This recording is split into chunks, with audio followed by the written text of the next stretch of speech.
마태복음 5장 5절입니다. 바로 어제는 106번째 3.1절이었습니다. 1919년 3월 1일 식민지 백성인 우리나라 선조들은 태극기를 휘두르며 나라의 독립을 간절히 외쳤습니다. 그리고 이 간절한 외침대로 1945년 8월 15일 우리나라는 독립하게 되고 지금까지 이 독립을 유지하면서 살고 있습니다. 오늘은 다시 한번 마태복음 제자도에 대하여 설교를 하려고 합니다.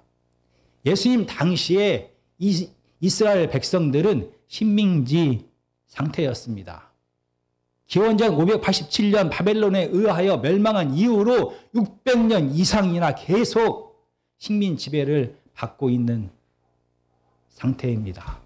이스라엘 백성들은 구약에서 하나님께서 예언하신 그 다윗의 후손 메시아를 간절히 기다리고 있습니다. 그 메시아가 와서 이 땅을 다시 한번 해방시켜 주기를 간절히 기도하고 있습니다.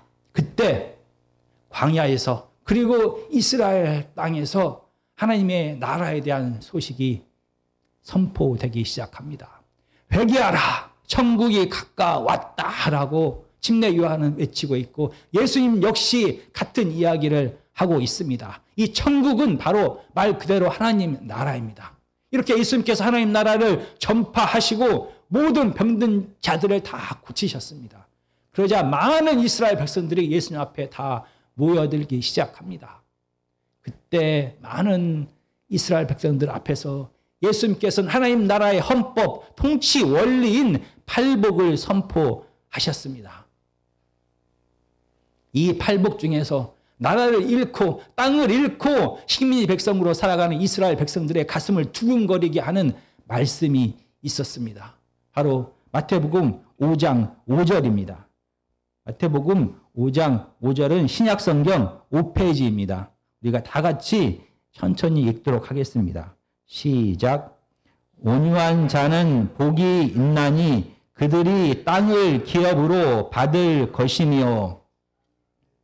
하나님 나라에 대하여 선포하며 하나님 나라의 통치 원리 헌법을 선포하면서 바로 온유한 자가 땅을 차지하게 될 것이다 라고 선포하십니다. 땅을 잃고 식민지 백성으로 살아가는 이스라엘 백성들의 가슴은 뛰기 시작했습니다.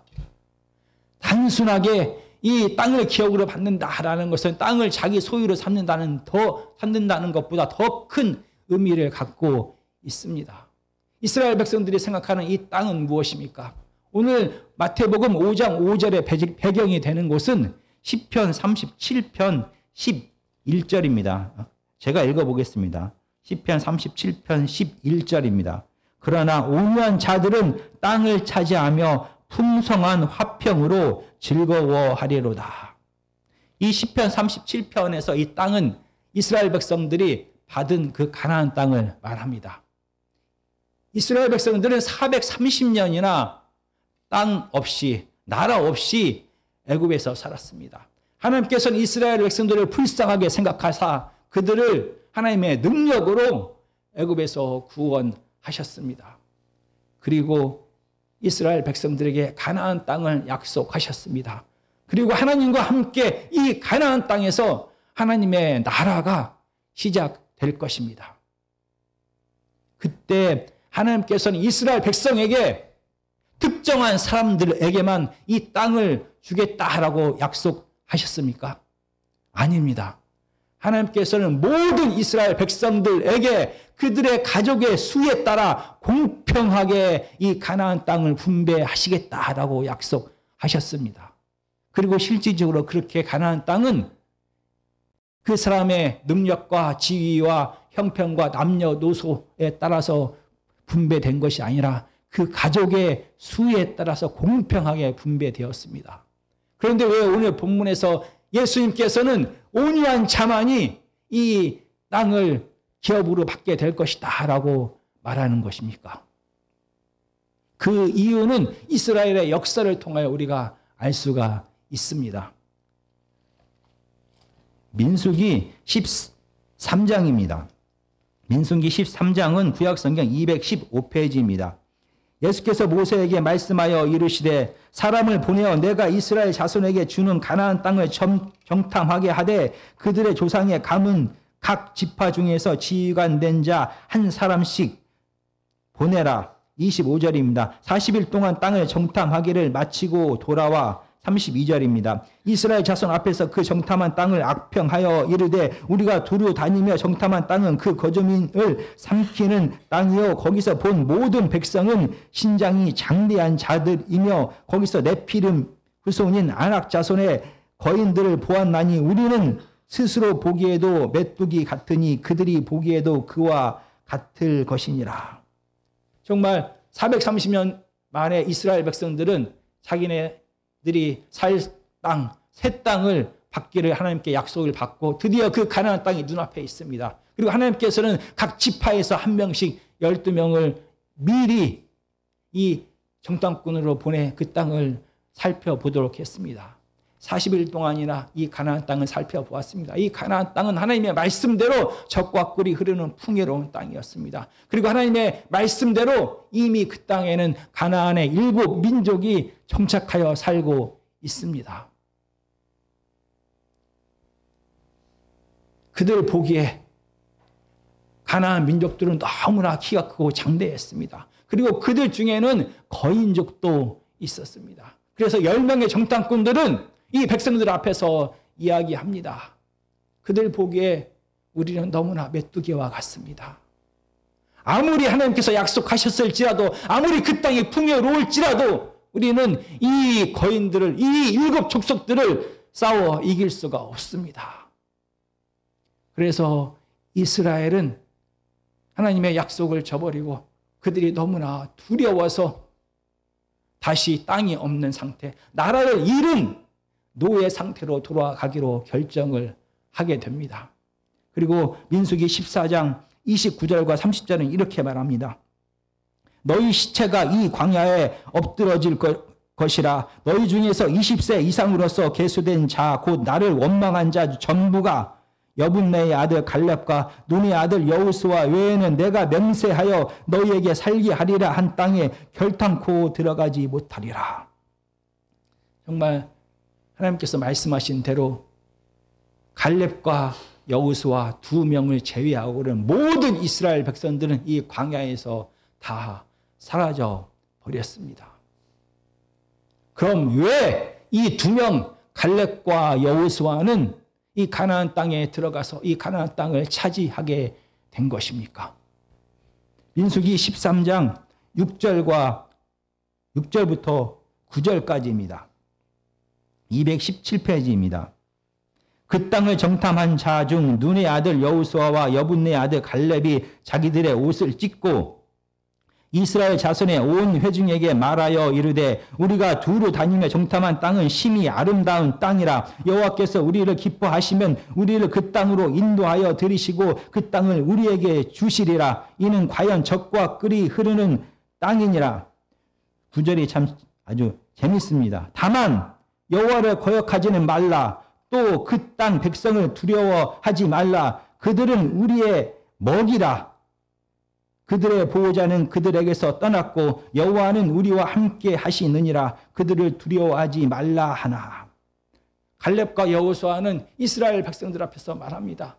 정말 하나님께서 약속하신 그대로 이 가나안 땅은 젖과 꿀이 흐르는 땅입니다. 물론 그 땅에는 이미 7 민족이 살고 있습니다. 그들이 장대하고 그들 중에 거인이 있는 것은 분명합니다. 그러나 당시에 가장 강한 나라였던 애굽에서 하나님께서는 우리를 구원하셨습니다. 그 하나님이 이 죽음의 광야에서 우리를 보호하시고 먹이셨습니다. 그 하나님이 우리와 함께 하십니다. 그 하나님이 이미 가나안 땅을 우리에게 주셨습니다. 하나님께서 이미 밥상을 다 차려 놓으셨습니다. 우리는 가서 먹으면 됩니다. 그들은 우리의 밥입니다. 라고 갈렙과 여호수아는 말합니다. 갈렙과 여호수아는 12명의 정탐꾼 중에 2명입니다. 그들 역시 가나안 땅에 들어가서 40일 동안이나 그 땅 거민들이 얼마나 장대한지를 보았습니다. 그리고 그 중에 거인족이 있는 것도 보았습니다. 그들도 분명히 두려웠습니다. 그런데 어떻게 갈렙과 여호수아는 이 두려움을 극복하고 하나님의 뜻에 온전히 순종하기로 결정한 것입니까? 갈렙과 여호수아는 하나님에 대한 믿음으로 이 두려움을 극복했습니다. 그래서 하나님의 뜻대로 무섭고 두려움에도 불구하고 하나님의 뜻대로 그 땅에 들어가기로 결정합니다. 이렇게 두려움을 극복하고 하나님의 뜻에 온전히 순종한 이 갈렙과 여호수아는 40년 후에 가나안 땅에 들어가게 되고 가나안 땅을 기업으로 차지하게 됩니다. 온유한 자는 땅을 기업으로 받을 것이다 라고 예수님이 선포하셨습니다. 그러면 갈렙과 여호수아는 온유한 자인 것입니다. 그러면 오늘 본문의 말씀인 마태복음 5장 5절에 이 온유한의 의미가 무엇인지를 간단하게 살펴보겠습니다. 이 헬라어 온유한이라는 말은 3가지의 가장 중요한 뜻을 가지고 있습니다. 길들여지다 라는 뜻이 있습니다. 그리고 진정시키다 라는 뜻이 있습니다. 그리고 사람의 죄성, 본성에서 나오는 두려움, 분노, 악함, 이기심, 폭력과 반대되는 뜻이다 라는 반대되는 개념이 바로 온유한이다 라는 뜻입니다. 결국 온유한이다 라는 말은 우리의 본능이, 우리의 죄성이 외부의 강력한 힘과 훈련에 의하여 통제되는 상태를 말합니다. 그래서 우리의 본성대로, 우리의 감정대로 그대로 드러내지 않는 상태를 온유한이다 라고 말합니다. 하나님 앞에 온유한 사람은 하나님의 힘에 의하여 우리의 본능이, 우리의 본성이 통제되어서 내 본성대로, 내 욕망대로 말하고 행동하지 아니하고 하나님의 뜻에 온전히 순종한다라는 뜻이 되는 것입니다. 갈렙과 여호수아는 사람입니다. 그들은 눈에 보기에 40일 동안이나 그 땅이 얼마나 강대한 나라인지를 다 보았습니다. 그 땅에는 거인들이 살고 있는 것조차 보았습니다. 그들은 죽음 앞에 두려워하는 게 당연합니다. 그러나 갈렙과 여호수아의 이 두려움은 하나님에 대한 믿음에 의하여 통제되었습니다. 그래서 그들은 자기의 본능대로, 자기의 감정대로 두려움에 따라 살지 아니하고 하나님의 뜻대로 온전히 순종하여 그 땅을 차지하게 된 것입니다. 온유한 자가 하나님의 나라를 차지하게 됩니다. 거기에 더해서 온유한 자가 하나님의 나라를, 땅을 차지하게 되는 이유가 더 있습니다. 온유한 자만이 이렇게 시작된 하나님의 나라를 끝까지 평화로, 하나님의 사랑과 정의로 다스릴 수가 있는 것입니다. 온유한 자만이 하나님의 평화를 유지할 수가 있는 것입니다. 가나안 땅에는 이미 7 족속이, 7 민족이 살고 있습니다. 그들은 세상의 질서에 따라, 힘과 쾌락에 따라 살아갑니다. 그 결과 사람들의 욕망이 그대로 다 드러내는 삶을 살게 되어 이 가나안 땅에는 미움이, 질투가, 분노가, 폭력이, 불평등이, 억압이, 거짓이 가득했습니다. 이렇게 죄악이 가득한 그 땅에 하나님의 나라가 시작된 것입니다. 하나님의 뜻은 이 가나안에서부터 시작하여 하나님의 사랑과 정의로 다스려지는 이 평화가, 화평이 온 세상으로 확장되는 것이었습니다. 이스라엘, 먼저 택함을 받은 이스라엘의 사명은 바로 화평을 유지하면서 온 세상에 하나님의 사랑과 정의를 확대시키면서 하나님이 다스림을 확장시키는 것이 이스라엘의 사명이었습니다. 그런데 이스라엘은 실패했습니다. 이 죄악이 관영한, 죄악이 가득한 이 가나안 땅에서 이스라엘조차 세상에 물들지 아니하고 하나님의 사랑과 정의로 다스리는 평화의 나라를 만드는 것조차 힘들었습니다. 그래서 다윗 왕 이후에 이스라엘은, 하나님의 나라는 세상의 나라와 똑같아졌습니다. 많은 예언서들은 이런 이스라엘을 향하여 경고를 계속하고 있었습니다. 많은 예언서 중에 에스겔 23장, 22장을 제가 잠깐 군데군데 읽어 보겠습니다. 인자야, 너는 그렇게 이르기를 너는 정결함을 얻지 못한 땅이요 진노의 날에 비를 얻지 못한 땅이로라. 그 가운데 선지자들의 반역함이 우는 사자가 음식물을 움켜쥔 같았도다. 그들이 사람의 영혼을 삼키려고 제사장과 보물을 탈취하며 과부를 그 가운데 많게 하였으며 그 제사장들은 내 율법을 범하였으며 나의 성물을 더럽혔으며 거룩함과 속된 것을 구별하지 아니하였으며 부정함과 정한 것을 사람에 구별하게 하지 아니하였으며 그의 눈을 가리어 나의 안식일을 보지 아니하였으므로 내가 그들 가운데서 더럽힘을 받았느니라. 그들 가운데 그 고관들은 음식물을 삼키는 일이 같아서 불우한 이익을 얻으려고 피를 흘려 영혼을 멸하거늘 그 선지자들이 그들을 위하여 회를 치라고 스스로 허탄한 이상을 보며 거짓 복수를 행하며 여호와가 말하지 아니하였어도 주 여호와께서 이같이 말씀하였느니라 하였으며 그 땅 백성은 포악하고 강탈을 일삼고 가난하고 궁핍한 자를 압제하고 나그네를 부당하게 학대하였으므로 바벨론으로 기원전 587년에 이스라엘이 망하기 전의 상황입니다. 이스라엘은 제사장, 선지자, 왕, 고관들, 일반 백성들까지 완전히 타락하였습니다. 그들은 그들의 욕망이 이끄는 대로, 힘과 쾌락이 이끄는 대로 살았습니다. 결과 이스라엘에는 가난이, 병듦이, 두려움이, 분노가, 폭력이, 불평등이, 압제가 가득했습니다. 성경의 역사는 우리에게 말합니다.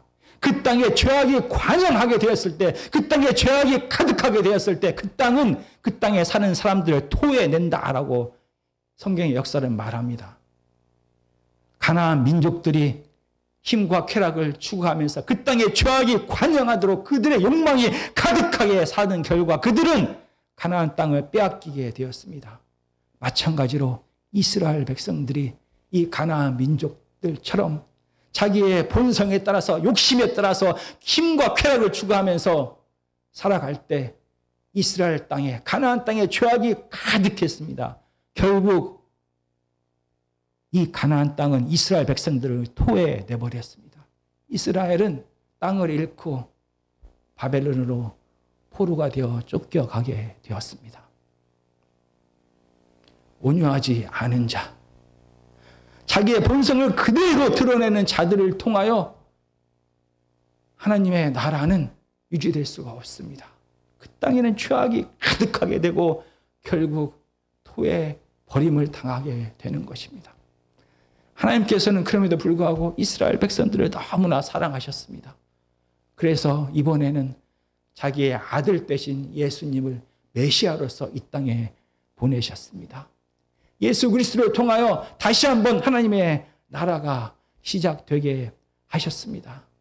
그러나 그 옛날 모세 시대의 가나안 땅에 이미 가나안의 7 족속이 살았던 것처럼 지금 이 가나안 땅에도 예수님 시대에도 세상의 나라가 이 가나안 땅을 지배하고 있습니다. 그 당시 가나안 민족들처럼 이 가나안 땅에도 여전히 힘과 쾌락이 지배하고 있습니다. 그 땅에서 하나님의 나라가 시작된 것입니다. 온유한 자를 통하여 이 하나님의 나라가, 하나님의 평화가 시작되고 유지되고 확장될 수가 있는 것입니다. 예수님은 어떻게 살아가야 하는지 온유한 자의 모습을 있는 그대로 삶을 통하여 다 드러냈습니다. 예수님은 자기의 본성에 따라서, 자기의 욕심에 따라 살지 않았습니다. 이 땅에 살아갈 때 이 죄의 영향과 결과로서 오는 가난과 고통과 늘 함께 했습니다. 그래서 이 죄인 된 사람들과 늘 함께 하면서 이 가난한 자들과 이 병든 자들과 손가락질 받는 자들과 저주받은 자들과 사람들의 멸시받는 자들과 함께 했습니다. 하나님께서 주신 능력으로 그들을 회복시키고 위로하고 고치셨습니다. 그리고 마지막에는 이 고통과 이 가난과 이 죽음의 원인이 되는 이 죄의 문제를 해결하기를 원했습니다. 그래서 이 세상의 모든 죄를 다 짊어지고 십자가를 지셨습니다. 예수님은 사람으로 이 땅에 오셨습니다. 예수님은 죽음 앞에 두렵지 않았을까요? 아닙니다. 겟세마네 기도는 분명히 말합니다. 예수님이 얼마나 이 죽음 앞에서 두려워했는지를 말합니다. 그러나 예수님께서는 하나님에 대한 믿음으로, 하나님에 대한 사랑으로, 하나님에 대한 신뢰로, 그리고 이 죄인들에 대한 끔찍한 사랑으로 이 두려움을 극복하시고 죽기까지 하나님 앞에 순종했습니다. 십자가에서 죽으심을 통하여 이 죄의 문제를 해결하셨습니다. 십자가에서 부활하심을 통하여 다시 한번 이 땅에 하나님의 나라가 시작되게 하셨습니다. 예수 그리스도의 십자가의 죽으심과 부활을 통하여 죄의 문제가 해결이 되자 하나님과 사람과의 깨어진 관계는 회복되었습니다. 그 결과 하나님께서 다시 한번 이 땅에 임하셔서 통치하기 시작하십니다. 성령께서 함께하여 주시사 이 땅에 하나님께서 다스리는 사랑과 정의를 통하여 평화를 누릴 수 있게 된 것입니다. 온유한 자를 통하여 평화가 시작되고 평화가 유지될 수 있는 길을 열어놓으셨습니다. 마지막에 예수님께서 다시 이 땅에 오셔서 온전한 하나님의 나라, 온전한 평화가 이 땅에 완성될 것입니다. 그때까지 우리는 이 땅에서, 이 죄악된 세상에서, 이 힘과 쾌락이 지배하는 세상에서 하나님의 나라를 시작하고 유지하는 사명을 받았습니다. 어떻게 우리가 예수님처럼 온유한 자가 되어서 우리의 본성과 우리의 죄성과 우리의 욕망을 다 절제하면서 하나님의 뜻대로 사랑하면서 살아갈 수가 있습니까? 어떻게 죄악된 우리가, 자기밖에 모르는 우리가 이 땅에 하나님의 나라를 유지하고 확장시킬 수가 있는 것입니까? 마태복음 5장 38절부터 42절까지입니다. 마태복음 5장 38절에서 42절까지입니다. 저희가 천천히 다 함께 읽겠습니다. 바로 7페이지입니다. 신약성경 7페이지 마태복음 5장 38절에서 42절까지입니다. 시작. 또 눈은 눈으로 이는 이로 갚으라 하였다는 것을 너희가 들었으나 나는 너희에게 이르노니 악한 자를 대적하지 말라. 누구든지 내 오른편 뺨을 치거든 왼편도 돌려대며 또 너를 고발하여 속옷을 가지고자 하는 자에게 겉옷까지도 가지게 하며 또 누구든지 너로 억지로 오리를 가게 하거든 그 사람과 심리를 동행하고 내게 구하는 자에게 주며 내게 꾸고자 하는 자에게 거절하지 말라. 예수 그리스도를 통하여 하나님의 나라가 시작되었습니다. 그런데 우리의 삶은 어떠합니까? 정말 우리의 삶에 사랑이 넘쳐납니까? 우리의 삶에 정의가 넘쳐납니까? 우리의 삶에 하나님께서 주시는 기쁨이 넘쳐납니까? 우리의 삶은 마치 예수님께서 십자가에서 죽지 않은 것처럼 여전히 노예 상태로 죽음과 두려움 가운데 살아갑니다. 오늘 이 마태복음 35장 38절부터 42절까지는 이 팔복, 하나님의 나라의 헌법이 어떻게 일상에서 적용되는지에 대하여 이야기합니다. 우리는 악을 악으로 갚는 게 우리의 본성입니다. 누가 나를 한 대 때리면 한 대가 아니라 10대를 정말 때려버리고 싶습니다. 누가 내 것을 하나 뺏어가면 하나가 아니라 10개를 다 뺏어오고 싶어하는 게 우리의 본성입니다. 그런데 오늘 본문에서는 그렇게 하지 말라라고 말합니다. 눈은 눈으로 이는 이로 악은 악으로 갚지 말고 오른뺨을 치는 자에게 왼뺨을 돌려줘라 라고 말합니다. 내가 가지고 있는 재물과 지식과 명예와 모든 것을 빼앗고자 하는 자에게 그들이 원하는 대로 해주라 라고 말합니다. 정말로 말도 안 되는 명령입니다. 그런데 예수님은 거기에 멈추지 않고 있습니다. 43절을 제가 읽겠습니다. 또 내 이웃을 사랑하고 내 원수를 미워하라 하였다는 것은 너희가 들었으나 나는 너희에게 이르노니 너희 원수를 사랑하면 너희를 박해하는 자를 위하여 기도하라. 이같이 한즉 하늘에 계신 너희 아버지의 아들이 되리니 이는 하나님이 그 해를 악인과 선인에게 비추시며 비를 의로운 자와 불의한 자에게 내려주심이라. 너희가 너희를 사랑하는 자를 사랑하면 무슨 상이 있으리요. 세리도 이같이 하느니라. 또 너희가 너희 형제에게만 무난하면 남보다 더한 것이 무엇이냐. 이방인들도 이같이 아니하느냐. 그러므로 하늘에 계신 너희 아버지의 온전하심과 같이 너희도 온전하라. 원수를 원수로 갚지 않는 것만 해도 정말 불가능한 일입니다. 그런데 예수님은 그렇게 말하고 있지 않습니다. 내 오른뺨을 치는 자, 내 것을 빼앗는 자, 나를 욕하는 자, 내 지식을 가져가는 자, 나의 명예를 추락시키는 그 자를 참는 것에서, 그가 원하는 대로 해주는 것에서 멈추지 말라라고 말합니다. 이 원수를, 내 뺨을 치고 내 것을 빼앗아가고 나를 조롱하고 나를 무시하고 나를 고통 속으로 밀어넣는 자를 사랑하라라고 말합니다.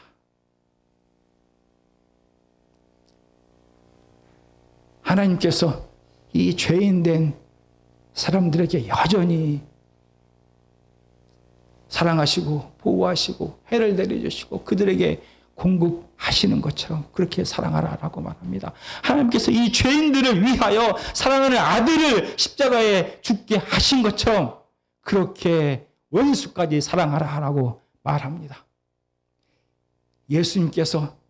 예수님을 조롱하고 핍박하고 무시하고 결국 십자가의 죽음까지 이끈 그 원수들을 위하여 그들의 짐을 대신 지고 십자가에서 죽으신 것처럼 그렇게 원수까지 사랑하라라고 말합니다. 나 자신을 사랑하기도 힘듭니다. 내 가족만을 사랑하기도 힘듭니다. 그런데 이 원수를, 내 뺨을 치는 자, 나를 모욕한 자, 내 것을 빼앗는 자, 나를 향하여 화를 내게 하는 자, 내 명예를 땅에 곤두박지게 해서 많은 사람들로 하여금 내가 조롱거리가 된 그 원수를 참는 것에서 멈추지 말고 사랑하라. 내가 가장 사랑하는 내 가족처럼 그를 사랑하여 그를 공급하고 그에게 좋은 것을 주고 그에게 피할 길을 주고 내 자녀들처럼 사랑하라라고 예수님은 말씀하십니다. 그럴 때 이 죽음과 두려움에 가득한 죄악된 세상이 하나님의 사랑과 정의로 다스리는 평화의 나라가 될 것이다 라고 예수님은 말씀하십니다. 어떻게 죄악된 사람이 이렇게 사랑할 수가 있습니까? 어떻게 죄악된 사람이, 자기 자신밖에 모르는 사람이 겨우 내 자식, 내 부모까지만 사랑할 수 있고 내 배우자까지도 겨우 사랑하는 우리가 어떻게 내 것을 다 빼앗아가는 원수까지 사랑할 수가 있는 것입니까? 그 힌트는 오늘 마태복음 5장 5절 온유한이라는 이 단어에 있습니다. 마태복음 5장 3절에 보면 심령이 가난한 자는 복이 있나니라고 말합니다. 이 가난하다, 온유하다는 말은 다르게 번역이 되었지만 이 원래 히브리어는 같은 단어입니다. 같은 단어를 어떤 때는 가난하다, 어떤 때는 온유하다라고 표현을 합니다. 이 말은 심령이 가난한 상태와 마음이 온유한 자의 마음의 상태가 같다라는 뜻이 됩니다. 이 놀라운 예수 그리스도의 명령, 이 놀라운 하나님 나라의 헌법 앞에 우리는 알게 됩니다.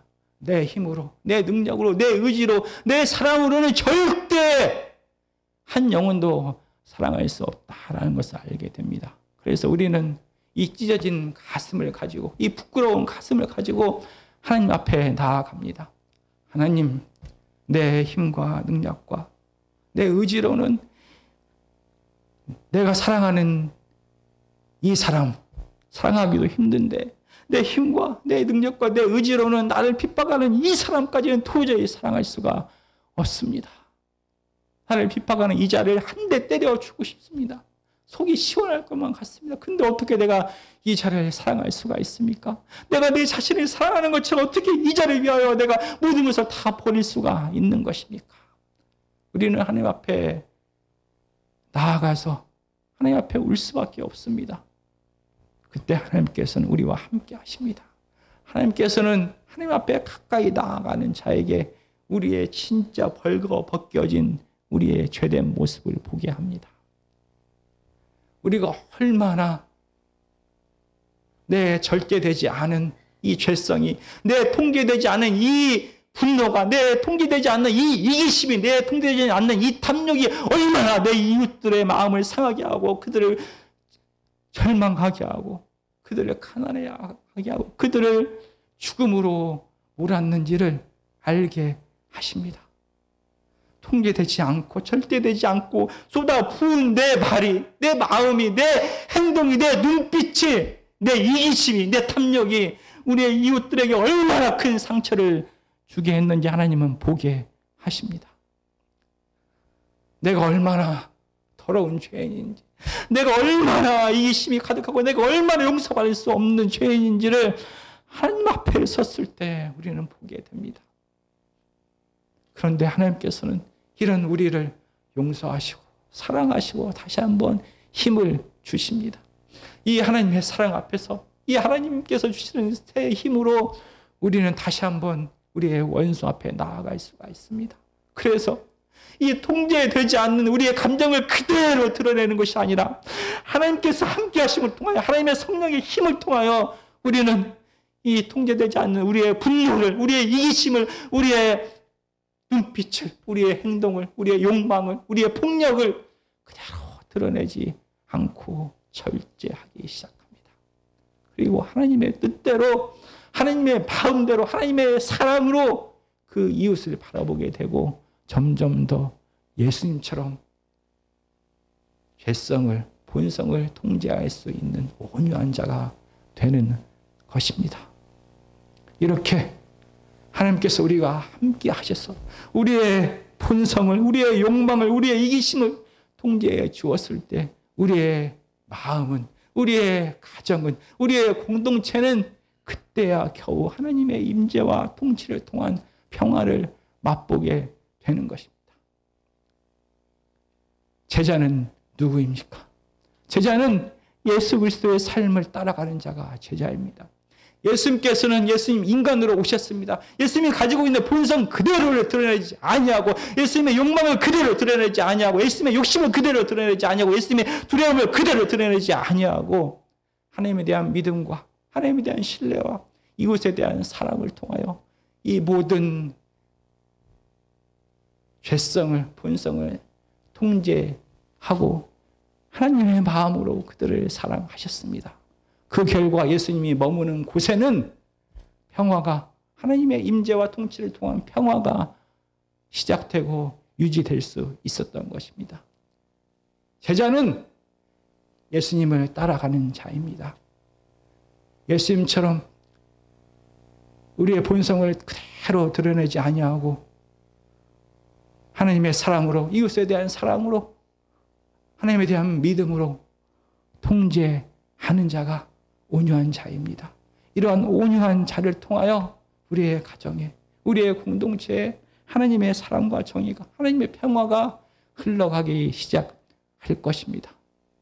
우리는 온유한 자로 부름을 받은 하나님의 제자입니다.